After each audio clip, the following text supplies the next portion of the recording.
Hey everyone, thank you so much for being here. Before we kick off this week's episode, just a quick ask. Please don't forget to like, subscribe, hit the notification bell to make sure that you never miss an episode, never miss out on any of the strategies and tactics that we're sharing to help you continue charting your own path to freedom. And if you'd like to go deeper with any of this, we've launched a free Facebook group, which you can join at pathtofreedom.com/group. And we've linked that in the show notes to make it easy for you to find. All right. Thank you again for being here. Let's drop in to the episode. Hey, what's up, party people? And welcome back to the Path to Freedom podcast. Today, I have another franchise brand spotlight for you. Talk about a brand that I've been working with for the last probably close to a year now. This has been one of the fastest growing brands in the health and wellness space. In particularly, it's in the recovery category, which is probably one of the fastest growing categories within franchising. So when we talk about health and wellness, that can include a lot of different businesses, everything from fitness, which is obviously not new when it comes to franchising. Health and wellness can include things like hormone therapy, weight loss management, peptide therapies, a lot of different things, right? And you've probably heard me talk, if you've listened to the podcast much, that I'm very bullish going forward on the health and wellness category of franchising. But there's been this recovery category that's kind of been really growing as a subset of the health and wellness category. So when we talk about recovery, think things like assisted stretching, right? So if you've looked into franchising much, you may be familiar with brands like Stretch Lab or Stretch Zone, where you're going, it's not for a workout, it's not cardio, it's not strength training, but it's going to, in the case of assisted stretching, it's helping your body recover. So athletes use it. If you are training or even rehabbing an injury, these types of ancillary services can be really beneficial. And so a lot's been happening in this recovery space. So the brand that I want to spotlight today, in my opinion, falls very nicely into this recovery subset of the health and wellness industry. And it is a sauna concept, right? So I'm sure everyone listening is familiar, at least generally speaking, with sauna, all types of benefits that you're going to get from regular sauna use. There's a lot of different types of saunas out there. You've got, the kind of traditional steam saunas. You've got infrared saunas. And this particular franchise specializes in a variety of different types of light saunas. So this is a cutting edge technology that provides a full spectrum light therapy experience that uses light to extend the benefits of saunas to provide a complete cellular revitalization. And they are within this franchise concept offering a wide array of products and services, including things like infrared light therapy, red light therapy, chromotherapy. So it's a very specialized concept, which I like because there's some other, in my opinion, really interesting franchise concepts that, again, fall into this health and wellness and at least incorporate some services that are more recovery based. Restore Hyper Wellness is a really good example. They came onto the scene 5 or 6 years ago, had explosive growth, pretty much have sold out the country at this point. And Restore is a really good concept, but they offer a lot of different services. They have some light therapy, they have some sauna as a component of this, but they also have cryotherapy and cold plunges and hyperbaric chambers and all these things. So they're attracting a clientele that many of which are coming in for a particular service, and they may not necessarily try all of the other services. If you're looking at it from an investor standpoint too, the more services that you offer, especially in these health and wellness type businesses, the higher your startup costs are going to be, because the equipment for these types of things are not cheap. So if you're offering cryotherapy, if you're offering hyperbaric chambers, if you're doing red light therapy and some of these other different types of saunas, it can be great to have all of that under one roof for sure, but your capital requirements are going to be much higher. You need a bigger location, a lot more equipment, maintenance on all this equipment, plus your staff needs to be familiar with all of this equipment and all these different services and the benefits and so forth. Everyone, we'll get right back to the episode, but I wanted to quickly share a free resource with you. If you're curious about franchise ownership and want to learn more about how countless people, including myself, have leveraged franchising as a way to create more freedom for themselves and to take control of their livelihood, I've put together an ebook. It's called Franchise Wealth Creation, and it's the perfect starting point for anyone that's just curious to learn more about this whole franchise thing and how I've helped hundreds of other people navigate all the steps involved in understanding and researching franchising. So click the link in the show notes, fill out a short form. I'll send you the ebook. I think it's a great starting point if you're curious at all about learning more about franchising. All right, let's get back to the episode. I'm certainly not knocking on Restore, Hyper Wellness, and other concepts like that. I work with and have placed a couple of franchisees with a brand called Paul's Studios, which I am a huge fan of. They would be somewhat comparable to a Restore Hyper Wellness. It's a great concept, and their locations perform very, very well. A ton of services that they can offer to their members or their clients, but it's a very expensive build out to get one of those open. So this brand that I'm spotlighting today that specializes in particularly light therapy and light saunas, they're combining all the benefits that you get from sauna and, you know, the extended periods in these high heat environments with the benefits of infrared and red light therapies and things like this. I like that they've really niched down and are focusing on this. So comparatively speaking, it is going to be a lower initial investment. You don't need as big of a footprint in terms of your location. And what you're going to end up with is in all likelihood, a very loyal client base, right? They're going to come because they understand the benefits of sauna and light therapy, or they're at least going to come because they're curious and want to, you know, try for themselves the sauna and these different light therapies because they've heard or read about the benefits. And I mean, having done sauna myself, it's the type of thing you can feel the benefits immediately. Like you do a 25 minute sauna session, you walk out of there, you feel lighter, you feel like your body has kind of cleansed itself mentally, you know, you feel great, you have more clarity. And if you do it on a regular basis, you're absolutely going to notice the benefits of it. So, you know, it's the type of business that, you know, in my experience, you're likely to have a very sticky customer base, right? Once people come and try it,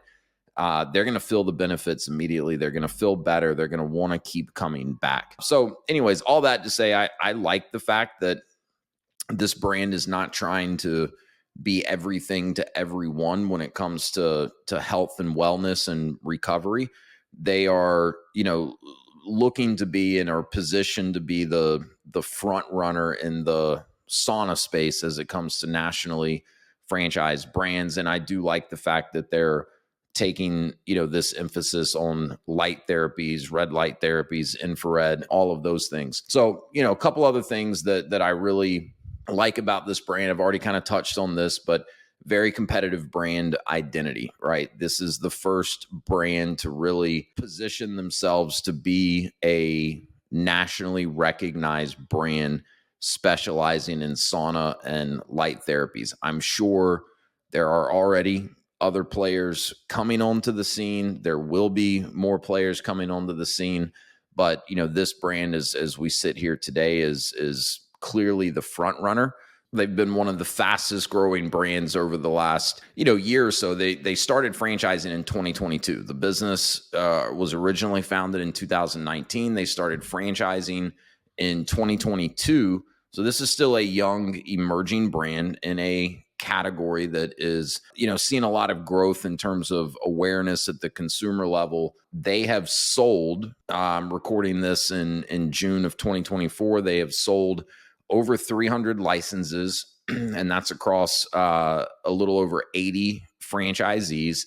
And they're on pace to have close to 60 locations open by the end of 2024. So what does that mean and why is that important? Well, one, you're getting more and more validation and you're getting more and more proof of concept. And so as they continue to get more locations open and you see them continuing to sell or award licenses and bring in new franchisees, that can tell you that the feedback that the existing franchise owners are giving to the prospective franchise owners that are researching the business is strong and positive. It's very difficult for a brand to continue growing and selling licenses, especially at a pace like this, if they're not doing a great job supporting the early adopter franchisees that were kind of first to get in. But when you zoom out and kind of look at the potential that any brand like this has nationally, 300 licenses sounds like a lot, but if I had to guess, they probably have mapped out 6 to 700 viable territories or licenses across the country, meaning there's still great opportunity. There's still going to be some, really attractive markets with great territories still available. And, this is a tough thing if you are looking to get into a great franchise business in, an industry that is growing, where the awareness and the demand for the services are growing. It can be very difficult to get in and still find good territory. Like I mentioned, Restore Hyper Wellness earlier. You'd be very hard pressed to find any good viable territory still available with a brand like that, because they've sold it all out. And so, it's challenging because, there's kind of a saying or a rule of thumb, like once you know about or see a franchise brand in your market, it's probably too late to become an owner yourself. While that's not always true, the point is sometimes it's hard to know about a brand or a good opportunity until it's too late.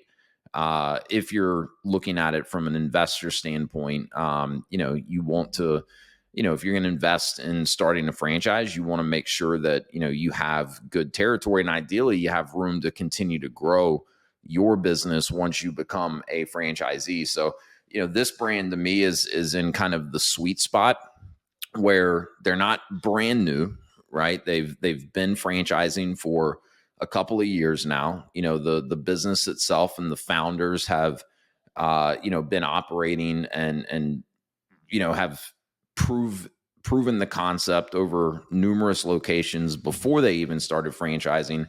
And now by the end of the year, you're going to have approximately 60 franchise locations open and operating. So that's a pretty nice sample size, to be able to look and say, all right, I've got numerous data points here in terms of franchisee performance that I can look at and evaluate to really get a good sense of what I think are realistic expectations for a business like this. So to me, it's kind of in the sweet spot. Still going to be some really good territory available. Still, getting in relatively early with a brand that is already growing at a really good clip, but, in all likelihood will continue to grow.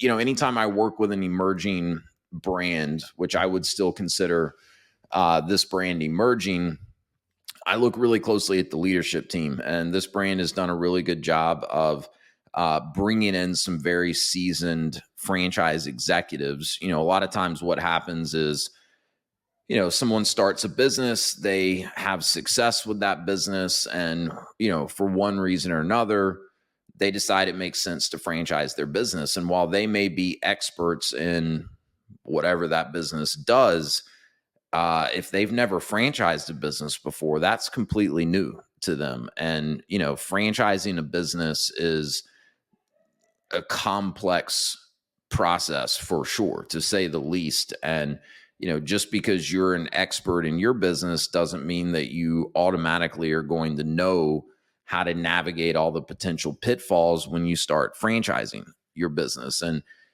running the business successfully yourself and teaching others to do it, supporting them in those efforts are two very different things. And there's just a lot of nuances, when it comes to franchising your business. And there's a lot of mistakes that someone doing it for the first time can make. So I always really like to see when founders of a brand, if they do not have previous franchise experience, I love to see them go out and partner with or bring in seasoned franchise executives that are going to help them navigate some of those common pitfalls that a young emerging franchise brand could easily fall into. So this brand has done that. They've got a very impressive executive team. They're well capitalized. I think a lot of people just kind of assume, hey, this company is franchising their business, therefore, they must have plenty of capital behind them. Not always the case. There's a lot of emerging franchisors out there that are really bootstrapping it, and that can potentially be problematic, for the franchisees getting into the business. If you're a franchisee, you want your franchisor to be well capitalized. You want your franchisor to be making money and to be profitable themselves, because that's only going to allow them, as well as incentivize them, to continue investing in growing the brand, building out more systems, processes, support, for their franchisees. So that's very, very important. We'll get right back to the episode in just a minute. But if you've been considering business ownership, if you're already a business owner looking to expand and you're curious about franchising, I'd love to connect with you, answer any initial questions that you have, talk about a specific franchise, and detail the exact process that I use and have taken hundreds of people through to help them understand franchise ownership, find the right franchise for them, and conduct the necessary due diligence. Click the link in the show notes if you'd like to schedule a free, no obligation strategy call. I look forward to talking with you. And now back to the episode.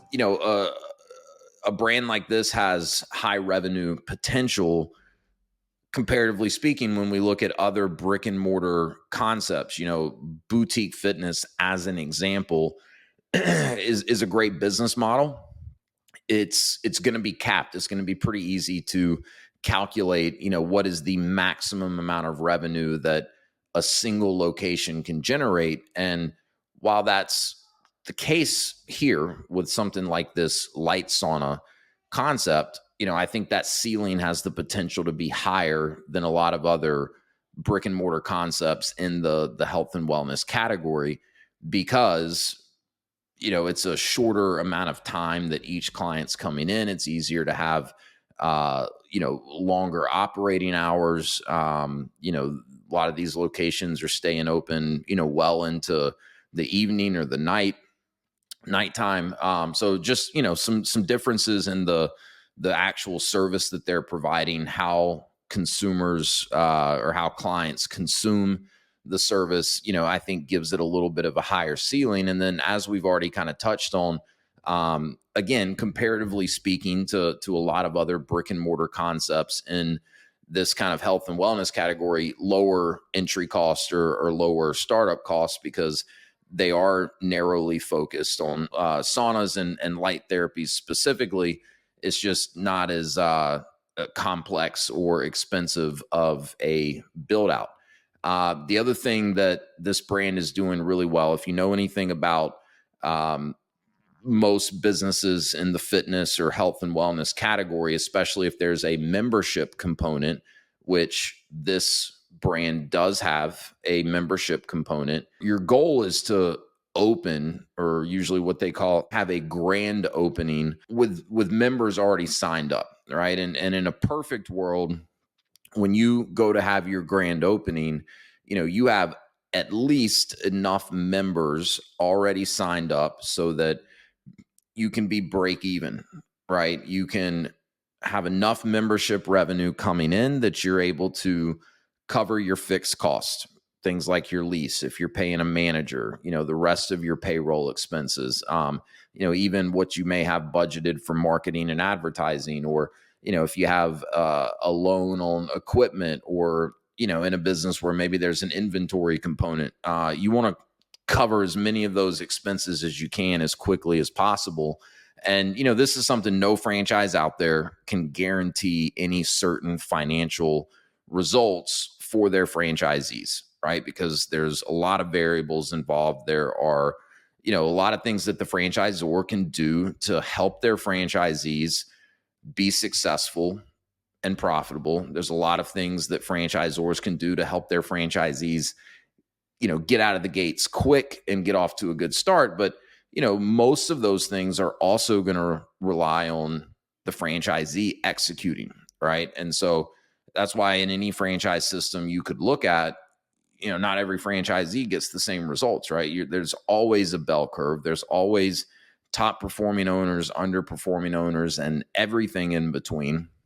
So the point I'm getting at here, though, is with these types of membership based models, good franchisors are running what they call a pre-sale program, right? So at some point that the franchisor would have identified, whether that's, when the franchisee signs their lease for their location, or, when they actually begin the build out process with a general contractor, they have a certain point at which they're going to come into the market and they're going to start marketing the business with the goal of signing up members. And usually there are incentives for someone to sign up as a member prior to the location actually opening. That could be discounted rates. A lot of times they refer to it as a founding member rate, right? Where, if I sign up before this brand actually opens, I'm getting a discounted rate for my membership compared to the person that comes in and signs up 2 months after they've opened.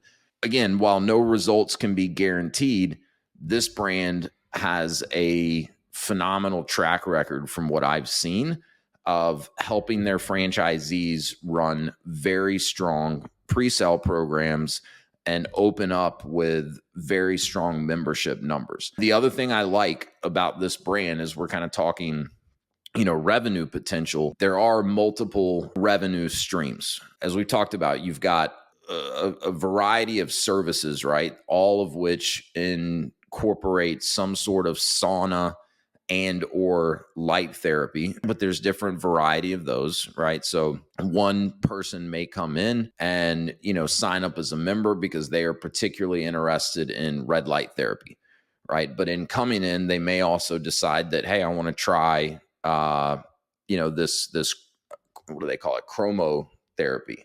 Yeah, chromotherapy. And if they like that, then maybe they adjust their membership, right? So that they can come in and partake of both of those services on a regular basis. So, with the multiple services, that creates more opportunity, from a revenue standpoint, obviously. The other thing is they have branded apparel, which is common, with a brand like this.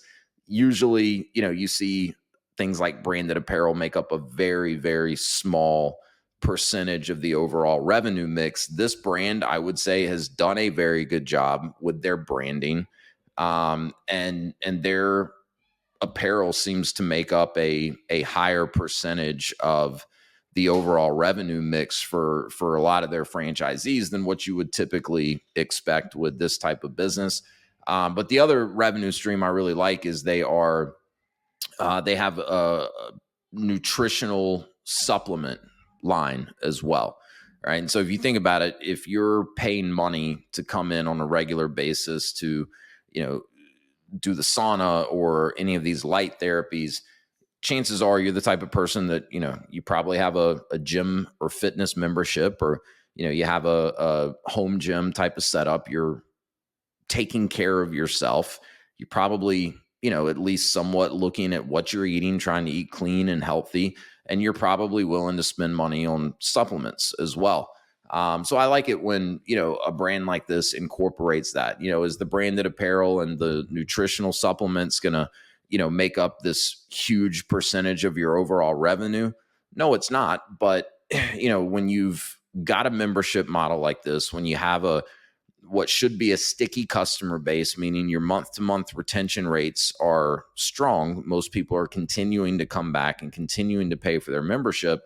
These little added revenue streams can actually over time make a big difference, right? Because the metrics that are real important in a business like this, what does it cost to acquire a customer, and what's the lifetime value of that customer? And the higher the lifetime value, the lower the cost of acquisition for a new client, the more room there is for profitability. And so, these added revenue streams are just ways to increase the lifetime value of the customer, which may sound selfish, right? But if you think about it, if someone's spending money on it, it's because they see value in it, right? So it's also ways that you can add more value to your clients, to your members that are coming in, which in all likelihood is just going to make it an easier and easier decision for them to keep coming back and for them to keep paying for the membership. Hey everyone, we'll be right back to the episode, but one quick note, success doesn't happen in a vacuum. So if you'd like to learn more, you want to go deeper and interact with like-minded people, I'd love to have you join the free Path to Freedom Facebook group. You can join by going to pathtofreedom.com/group and become a part of the Path to Freedom community. All right, back to the episode.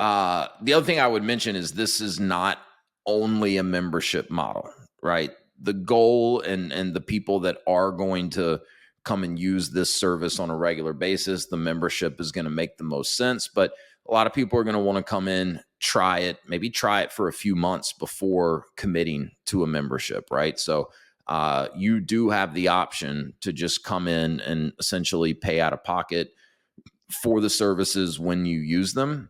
So it's not limited to just the membership model, but what typically happens is customers, if they don't start with the membership model, once they really see and feel the results and decide that this is something that they do want to incorporate into their, weekly and monthly routine, they're going to opt for the membership. All right. And so the last thing I'll kind of touch on in terms of, bullet points of what I really like about this business, and I've alluded to this, but, just to really drive the point home, simplicity, right? This is a simple business model. Now, please keep in mind, simple does not always, equal easy, but it's simple in the sense that you don't need a ton of employees, right?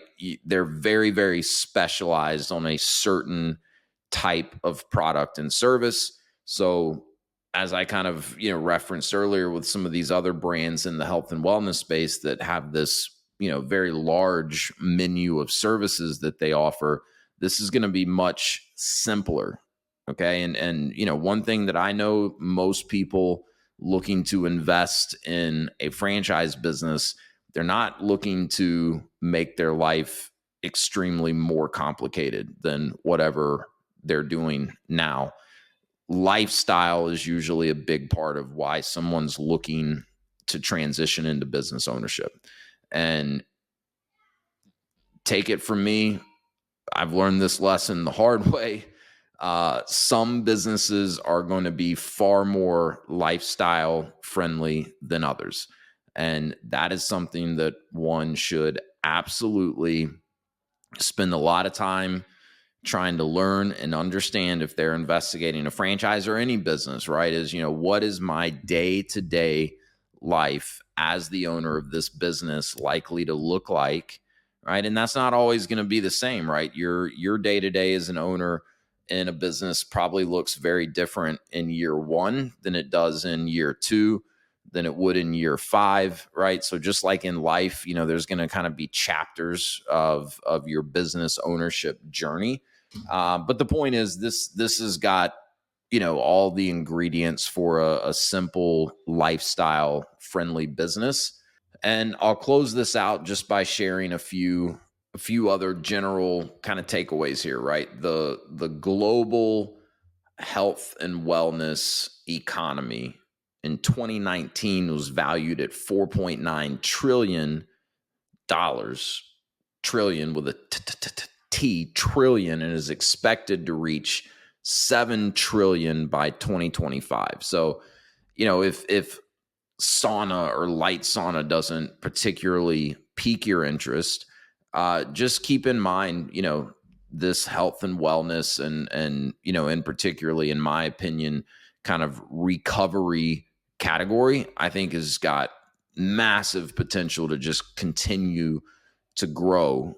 And, good franchisors are going to continue to evolve, right? I think one concern some people may have with a business like this is, well, Wes, this all sounds good today, but, what if 3 years from now, 5 years from now, some new better option for sauna or light therapy or, insert whatever health and wellness service, what happens if something new comes onto the scene? There's so many examples out there of, long-standing legacy brands that, their business model when they launched the business is totally different than what it is today because they evolve and because they adapt and they incorporate new technology and, new development. So, when you're looking at a franchise, you really want to get a feel for the leadership team, their philosophies, and, are these the type of business partners that you feel confident are going to, help you as a franchisee and help the brand overall continue to grow and develop. So, if you can feel good about that piece of it, I don't think people should, worry so much about, well, what does the future look like with new innovations and new technology coming out? Because you're really just, focusing on theoretics at that point. You can't predict the future. What you can do is, really vet the team and the people that you would be partnering with. And, do you feel confident that, they're as motivated as you are to be successful in the long term? And are they going to, be able to pivot and be able to adapt when it's necessary? So, I hope this is helpful. I hope you guys like these types of brand spotlights. I enjoy doing them. If you want to learn more about this particular franchise opportunity, reach out to me. We'll chat about it. I can share, kind of the financial, the liquidity and net worth requirements that this brand has in place. I can check on territory availability for you. And I can certainly get you connected with these folks if it ends up making sense to do so. And again, even if it's not this particular franchise that I'm talking about today, or, if, this one's not, within an investment range that makes sense, or the territory is not available, I work with hundreds of franchises. And, today we talked about health and wellness and recovery. And I work with a lot of great brands in those categories, but I work with such a wide range of different types of franchises. It's very, very rare that when I'm working with someone that's genuinely motivated to get into business for themselves and is willing to bet on themselves, so rare that we are not able to find, numerous great franchise opportunities that really, line up with what they're looking to accomplish, how they want to go about it, and check all of the boxes that they're looking for. So reach out to me. My typical process is, to work through a series of in-depth consultations with everyone and really get to know them and understand, where they are today, but more importantly, where are they looking to go, right? And that's going to help us figure out the best type of business to help you get there. So I'd love to talk with you, connect with anyone that, wants to learn more about franchise ownership, wants to, better understand the process. As always, my time is free. There are no obligations whatsoever, for anyone that I work with. I get paid by the franchise company. So, for me, it's the best job in the world. I don't have anything to sell to anyone. I just get to meet cool people, talk about cool businesses, and get very, very strategic with the people that I work with and help them figure out, hey, could this franchise thing be a good fit for you? And for some, it's not, right? I don't tell anyone that franchising is the only way to get into business for yourself. There's pros and cons. I'm of the opinion that, when working with a really good franchise organization. There are far more pros than there are cons to being a franchise owner. But the point is, if you're just curious and want to learn more, reach out to me. Let's have a conversation. Would love to see if I can help. And as always, guys, please continue to like, subscribe. If you know someone else that may get value or find this podcast interesting, please share it to them. But really appreciate everyone that tunes in. We'll see you next time.